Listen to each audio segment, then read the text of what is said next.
কিছুক্ষণের জন্য মরণটা আসার পরে ওনাদের জিন্দেগিটা মিথলে সাবেক ওয়াহি জিসমানি হ্যায়। দুনিয়াতে যেভাবে সশরীরে জিন্দা ছিলেন আল্লাহর নবীগণ আপন আপন কবরে সেভাবে জিন্দা। এই বিশ্বাস আমাদের আছে কি? এটা মেরাজ বুঝলে থাকবে, মেরাজ না বুঝলে নবী মরা বলবে। কথা বলুন ঠিক কিনা? নবী মরা বললে তার ঈমান কি জিন্দা? হ্যাঁ, তার ঈমানও কি? তো ঈমান মারা গেলে আমলকে মারতে হই না, আমল বলে আমি ওঠু মরা। কথা বলুন ঠিক কিনা? ঈমান থাকলে না আমল কবুল। সেজন্য মেরাজ আগে, তারপরে কি? নামাজ। সেজন্য মেরাজ বুঝে নামাজ পড়লে প্রত্যেকটা সিজদা আল্লাহর দরবারে কবুল হবে। মেরাজ না বুঝে যদি সিজদা দেন, হাজার হাজার লক্ষ লক্ষ সিজদা দিবেন, কোনো কাজে আসবে না। মেরাজ বলে মেরাজের ভিতরে মিলাদুন নবী আছে, আছে না? এখানে আছে এই কিতাব। এই কিতাবের একেবারে প্রায় শুরুতেই আমি আপনাদেরকে শোনাচ্ছি, কোনো বিরক্তিবোধ করছে না? হ্যাঁ, এই এখানে আছে যে আমার নবী, এই কিতাবের এটা তৃতীয় খণ্ড 7 নম্বর পৃষ্ঠা থেকে আমি আপনাদেরকে শোনাচ্ছি। দেখেন, এই বুরাক করে নবীজিকে নিয়ে যাচ্ছেন, নিয়ে যাওয়ার বেশ কিছু জায়গায় নবীজিকে জিবরিল বুরাক থেকে নামাইলেন না। তার মধ্যে এখানে একটা জায়গার কথা, আমি এখানে অনেকগুলো জায়গার কথা আসছে হাদিসে। তারপরে আমি যেটা এই হাদিসখানে আবার ইমামে নাসাই, সুনুনে নাসাই, যেটা সাহাসিত্তার অন্যতম কিতাব, 450 নম্বর পৃষ্ঠা, তো 450 নম্বর হাদিসও এই হাদিসটা নোট করেছেন। সেটা কি? নবীজি বললেন, আমি তো রওনা হয়ে গেলাম, নিতে নিতে আমাকে একটা পাহাড়ের মধ্যে নিয়ে আসলেন। পাহাড়ে নিয়ে আমাকে বলে, ইনজিল ইয়া রাসূলুল্লাহ, একটু বুরাক থেকে নামুন। আমি নামলাম। নামার পরে বললেন, ইয়া রাসূলুল্লাহ, আপনি ফাসাল্লি, নামাজ পড়ুন।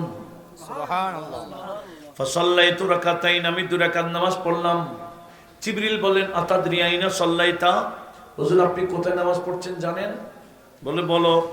ফাকালা সাল্লাইতা বাইতাল লাহামিন হাইসু ওয়ালাদা ঈসা ইবনে মারইয়াম, আপনি এমন জায়গার মধ্যে নামাজ পড়েছেন, এটা হলো ঈসা ইবনে মারইয়ামের মিলাদের জায়গা।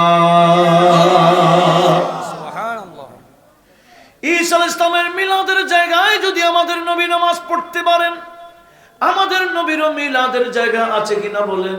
আছে না? নাই? আছে। শুধু মিলাদ নাই, কার? শয়তানের না, আল্লাহর। আল্লাহকে লাম ইয়ালিদ ওয়ালাম ইউলাদ, আল্লাহর কোনো মিলাদ নাই। দেখেন, বলে ইয়া রাসূলুল্লাহ, এটা ঈসা আলাইহিস সালামের মিলাদের জায়গা, আল্লাহর নবীগণের মিলাদের জায়গা তো বরকতময়, আপনি একটু নামাজ পড়ে এটাকে সুন্নাহ করে দেন। সুবহানাল্লাহ। তো আমাদের নবীর মিলাদের জায়গা আছে কিনা? আছে। কিন্তু আপনি যখন এখন যাইবেন, দেখবেন না আপনাকে কোনোখানে নামাজ পড়তে দিবে না। অথচ 1200 বছর যাবত ওখানে একটা মসজিদ ছিল মিনারার আকারে। 1925 সালে 101 বছর আগে ওই মক্কায় মুআজ্জমের শুধু মাজার ভেঙে দিয়েছে তাই না, এই মসজিদগুলো ভেঙে দিয়েছে। এখানে বাইরে মক্তবা লেখা আছে, মক্কা মাকতাবালে মক্কা মুকাররমা লেখা আছে, কিন্তু ওখানে ঢুকতেও দেয় না। আরবিতে লেখা আছে, ইংরেজিতে লেখা, বাংলাতে লেখা, হিন্দিতে লেখা, উর্দুতে লেখা। এটা নবীর ঘর, কোনো তত্ত্ব নাই। মামা আবু জেহেলের বাড়ি কোনটা তত্ত্ব আছে, টয়লেট লাগাই দিল। সিদ্দিক আকবরের বাড়ি কোনটা তত্ত্ব আছে, মসজিদ বানাই দিল। ফারুক আজমের ঘর কোনটা তত্ত্ব আছে, মসজিদ বানাই দিল। শুধু তত্ত্ব নাই নবীর বাড়ি কোনটা। দেখেন নবীর সাথে কি দুশ্মনী। কথা বলুন ঠিক কিনা? ওই জায়গাটা যেখানে আমাদের নবীর মিলাদ হয়েছিল, বাদশাহ হারুন রশিদের আম্মা হজ করতে এসেছিলেন, ওই জায়গাটা কিনে ওনার ছেলেকে বলে সেখানে একটা মসজিদ বানিয়ে দিয়েছেন এই হাদিসের আলোকে। বলে ঈসা আলাইহিস সালামের জায়গায় আমাদের নবী ঈসা আলাইহিস সালামের মিলাদের জায়গায় যদি নামাজ পড়েন, তা আমাদের নবীর মিলাদে আমরা পড়ব না কেন? সুবহানাল্লাহ। তাহলে মিলাদের আলোচনা আছে কিনা? আছে। কোথায়? মেরাজের মেরাজ বুঝলে কেউ বলবে না নবী এত দূর থেকে কেমনে শুনে, কেউ বলবে? কারা বলবে? যেমন একটা বই আছে আল কওলুল ফাসিল ফি বায়ানিল হক ওয়াল বাতিল, বাংলা নাম হচ্ছে সুন্নাত বেদাতের সঠিক পরিচয়। এটা আমার ব্যক্তিগত লাইব্রেরিতে আছে বইটা, আমি আন্ডারলাইন করেছি।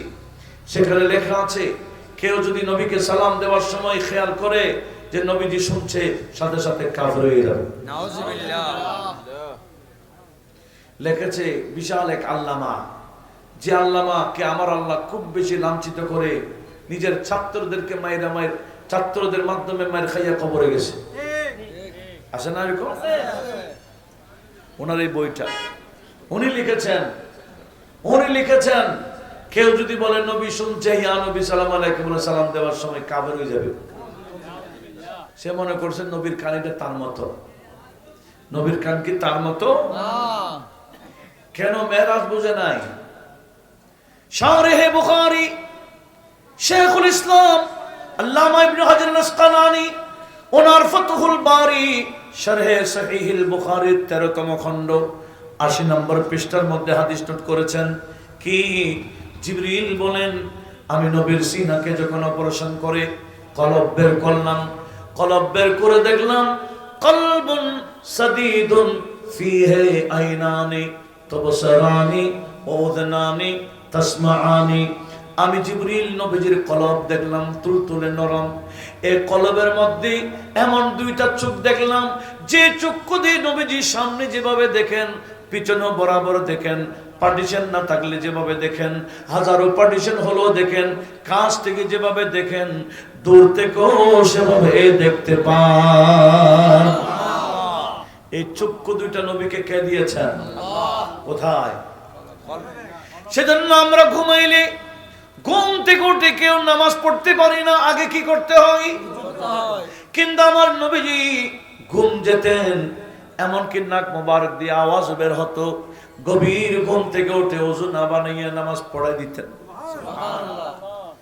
তো যারা খেয়াল করেছেন একদিন বলছি ইয়া রাসূলুল্লাহ আপনি ভুলে গেছেন মনে হয়। বলে কি হয়েছে? হুজুর আপনি না ঘুমাইছিলেন, ওযু তো করেন নাই।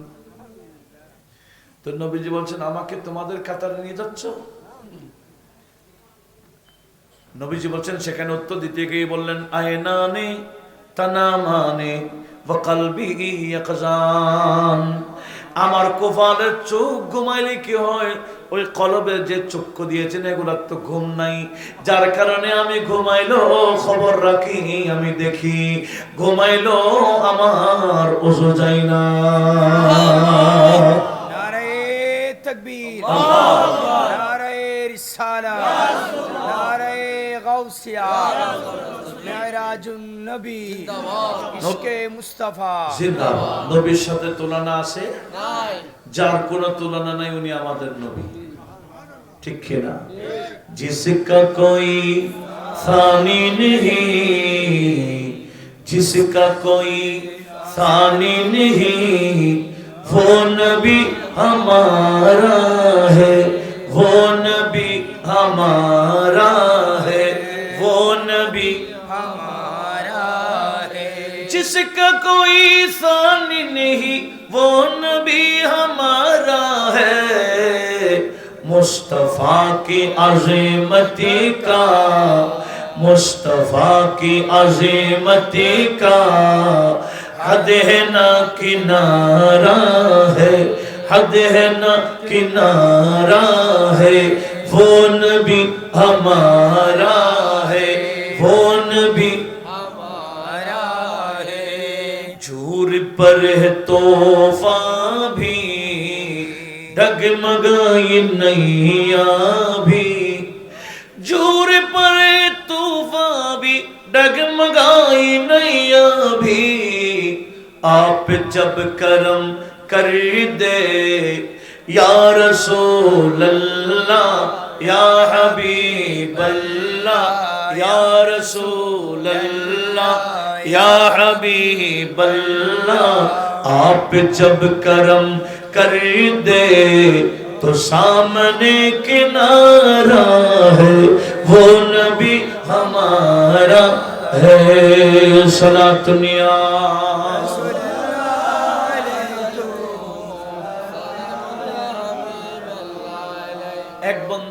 এটা মেশকাত আছে, ইন্টার সিলেবাস ভুক্ত হাদিস। এক বান্দা জামাত শুরু হওয়ার সাথে সাথে আসছে, একেবারে পিছনে দাঁড়াইছে, দাঁড়াইয়া মনে মনে বলে নবী তো অনেক আগে, আমি তো অনেক পিছনে, আমি শুরুতেও থাকবো শেষও থাকবো, একটু নামাজ চলাকালীন বাইরে ঘুরে আসবো, নবীকে আর দেখবে। তাকবীরে তাহরিমে করে সুন্দর করে গেছে গা, আবার তাশাহুদে এসে গেছে, আর মনে মনে ভাবছে কি নবী তো দেখেন নাই। নবীজি সালাম ফিরাইয়া মুসল্লিদের সামনে দাঁড়িয়ে বলছে, অমুক দাঁড়াও, তোমাকে শুরুতেও দেখলাম শেষও দেখলাম, তুমি মধ্যখানে কোথায় গেছো? বলে হুজুর আপনি দেখছেন? তখন নবীজি এখানে কসম করে বলছেন, ওয়াল্লাযী নাফসি বিয়াদিহি, ওই খোদার শপথ করে বলছি যার হাতে আমার জান আছে, ইন্নী লাআরা মিন ওয়ারা'i যাহরি কামা আরা মিন বাইনা ইয়াদাইয়া, আমি আমার পিঠের পিছনে ওইভাবে দেখি যেভাবে সামনে দেখি। আরো বলেছেন ইন্নী লাআরা রুকুআকুম ওয়া সুজুদাকুম ওয়া খুশুআকুম, কে কি করে রুকু করো এটা আমি জানি, কে কেমনে সিজদা করো তাও দেখি। এমনি শুধু এটা তো প্রকাশ্য বিষয়, এমন কি কার অন্তরে খুশু খুদু আছে, আমি নবী তোমাদের অন্তরের খবরও জানি। আমাদের বিশ্বাস হয়? লক্ষ্য করুন কি বলতে চাইছিলাম, মেরাজ বুঝলে কেমনে জানে, কেমনে দেখে আর বলবে না কেন? মেরাজ প্রমাণ দিচ্ছে নবীর কাছে শুধু আমাদের মতো চোখ না, আমাদের মতো কান না, আরো চোখ আছে, আরো কান আছে, যে কান দিয়ে নবীজি দূর থেকে, সেজন্য আলা হযরত নবীজির ওই কানের পাওয়ারে লক্ষ লক্ষ সালাম দিয়েছেন, যে কান দিয়ে নবীজি কাছে দূরে বরাবর শোনেন। दूर नज़दीकों के सुनने वाले वे कान, कान लाले करामत पे लाखों सलाम, मुस्तफा जाने रहमत पे लाखों सलाम, शम्अ बज में है हिदायत। মেরাজ বুঝলে বুঝতে পারবে নবীর ক্ষমতা শুধু জমিনে না, সূর্যেও চলে। আমাদের চট্টগ্রামে এরকম একজন মানুষ আছে বলে, যিনি যার জন্য সূর্য নাকি দাঁড়িয়ে থাকে। এগুলা কুফরি বিষয়, এগুলা নিয়ে ঠাট্টা মজাক চলে না। সূর্য চন্দ্র এগুলা আল্লাহর আয়াত নিশানি, এগুলা নিয়ে মজাক করা যায় না। মেরাজের পরের দিন কাফেররা, মক্কার কাফেররা এসে বলছেন, এগুলা রাওয়ায়াত এখানেও আছে, তাফসীর ইবনে কাসীরও আছে। কি আমি সংক্ষেপে বলছি, এরা বলছে আপনি বাইতুল মুকাদ্দাসে গেছেন বলে গেছি তো, এখান থেকে অনেক কাফেলা গেছে, এদের সাথে সাক্ষাৎ হয়েছে বলে হ্যাঁ, একটা কামিজি আমি রোহাতে দেখেছি, আর একটাতে রোহাত তিলভানে দেখেছি। একেবারে নবীজি তিনটা কাফেলার কথা বলেছেন জিতোয়াতে একটা দেখেছি, রোহাতে একটা দেখেছি, তিলভানে একটা দেখেছি। তিনও কাফেলা একই দিনে মক্কায় ঢুকবে। এক কাফেলা সূর্য ওঠার আগে ঢুকবে, আরেক কাফেলা সূর্য স্থির হওয়ার আগে ঢুকবে, আরেক কাফেলা সূর্য ডুবার আগে আগে ঢুকে যাবে। এরা বলছে ঠিক আছে, ওনাকে তো ধরার সুযোগ হয়েছে, উল্টাপাল্টা হয়। এই যে কিছুদিন আগে কুয়াশায় ঢেকে ফেলেছে, অনেকে ফেসবুকে বলছে আমাদের সাধারণ সাপ কই, আমাদের এত ঠান্ডা লাগে, সূর্য ধরে গেলে লাগছে, এরকম বলছে না? উনি যেরকম বলছে, আবার অনেকে দেখলাম বিদেশ থেকেও নাকি বিদেশেও সূর্য উঠে না, এখানে বলছে আমাদের বাংলাদেশের ধরছেন এটা ধরে রাখছে। এগুলা নিয়ে ঠাট্টা করে যায়। এখন নবীজি তো বলে দিয়েছেন, একটা কাফেলা সূর্য ওঠার আগে, আরেকটা স্থির হওয়ার আগে, আরেকটা ডোবার আগে, একই দিনে। এরা সুন্দর করে সূর্য ওঠার আগে আগে এসে উপস্থিত, নবীজিও সিদ্দিক আকবর নিয়ে উপস্থিত। এদিকে সূর্য ওঠার আগে আগে যে কাফেলার কথা নবীজি বলেছেন, এরা ঢুকে গেছে। এরা বলে বড় জাদুকর না দেখি, নবীজিও মানে না, কি যে মানে জাদুকর হিসেবে বলে জাদু করে না, যেরকম বলে এরকম মিলে যায়। আচ্ছা আরো দুইটা তো আছে, সূর্য স্থির হওয়ার আগে আগে এরা উপস্থিত, নবীজি এসে কেন দেখবে হ্যাঁ সূর্য স্থির হওয়ার আগে আগে ঢুকে গেছে। আরেকটা আছে না, সূর্য ডুবার নবীজি দেখতেছেন যে কাফেলা সূর্য ডুবার আগে আগে মক্কায় পৌঁছার কথা, একটা ঝামেলায় পড়ে গেছে।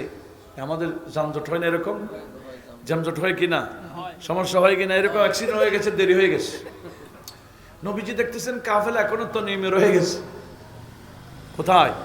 তনি মানে যেখানে বর্তমানে মসজিদে আয়েশা আছে, এটা মক্কা থেকে 3-4 কিলোর কম না, বেশি হবে পারলে, এত দূর। নবীজি দেখতেছেন কাফেলা এখনো দূরে আছে, সূর্য ডুবার টাইমে গেছে। নবীজি ইশারা করে যে খবরদার, কাফেলা ডুববে তখন তুমি ডুববে। ইশারা কাকে করে দিলেন? নবীজির ইশারা সূর্য বুঝে? আমার আলা হযরত বলেন, ইশারা সে চাঁদ चीर दिया, चुपे हुए खूर को पीर लिया, गए हुए दिन को आशिर किया, ये ताब तवा तुम्हारे लिए, जमीन और समा तुम्हारे लिए, मकीन मका तुम्हारे लिए, चुनी वो चुना तुम्हारे लिए, बने दो जहां तुम्हारे लिए, बने दो जहां तुम्हारे लिए। सलातुनिया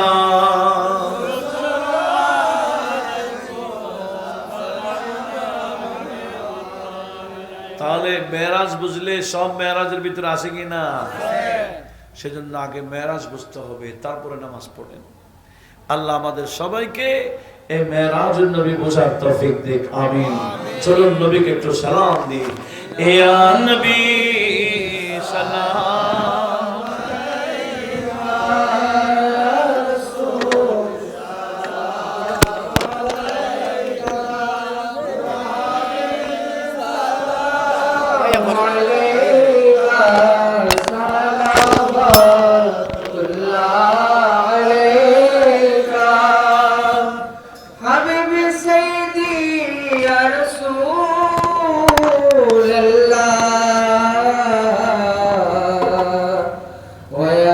للعالمين